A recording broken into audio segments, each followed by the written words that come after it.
What's been the biggest key to the kind of that response down the stretch? And they're winning, what, 80 or last night? Like I said, we had to look in the mirror and everybody's had to start doing their job, you know. Like, we were leaving players on the field and our mistakes that we was making was easily fixable. What are some talks you had with your teammates at that point? Is it really encouraging? Is it, you kind of beating yourself up a little bit? How do you guys kind of communicate with each other that we all need to bounce back together? Well, it'll never be negative, so we all just always play together, look in the mirror. We take it on in practice, try to go harder in practice, and like I said, we just had to do the jobs that we had to do. Michigan's QB was in here and he just said, he thinks you're one of the best cornerbacks in the country. Can you imagine getting that kind of acclaim, at the bowl game in your first season as a starter? No, that's a big compliment from him, and I appreciate that. But we got a football game to play, and we're gonna play it on Friday. What do you credit your improvement this season to have a season like that, where you're leading the nation in interceptions, that kind of thing? Well, basically, I just had to stay consistent. I've been making plays since the beginning of the season, but I was giving up some plays a couple times. I just had to get more consistent. Like I said, I took it out in practice. I tried to practice harder. I watched my film. I stayed with Coach Kelly, and we all just stick together.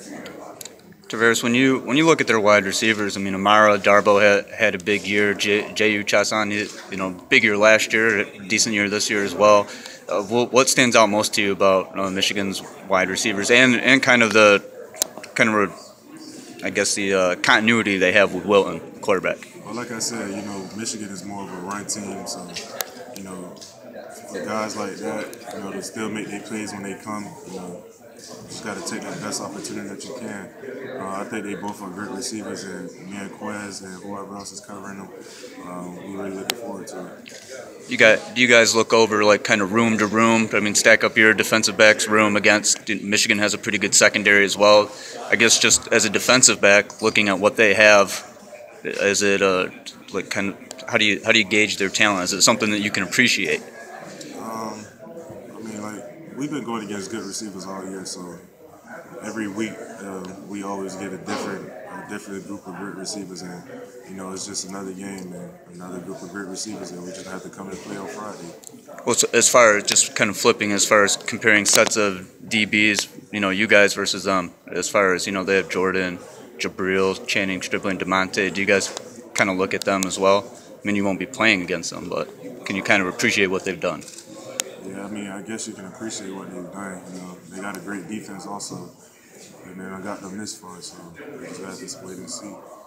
What's it like after a season that you've had to come home and kind of cap it with a game here in front of your hometown and everything like that? What's that going to be like for you? It's going to be great. I had an up and down season, but I'm starting to get into my own and feel myself coming into these last few games that we've been playing. And I'm just excited to play on Friday, and like you said, coming home, that makes it even better. One of your longtime teammates, too, Brian's had a big year. I wanted to ask you just what do you think of his development so quickly into such a great pass rusher? I knew Brian was going to be special. That's why I tried to get him to come here, and I'm glad that he chose here. Brian came a long way as a freshman. He made the best impact in the country, I think. Brian's going to be something special in the near future. What do you think's been the key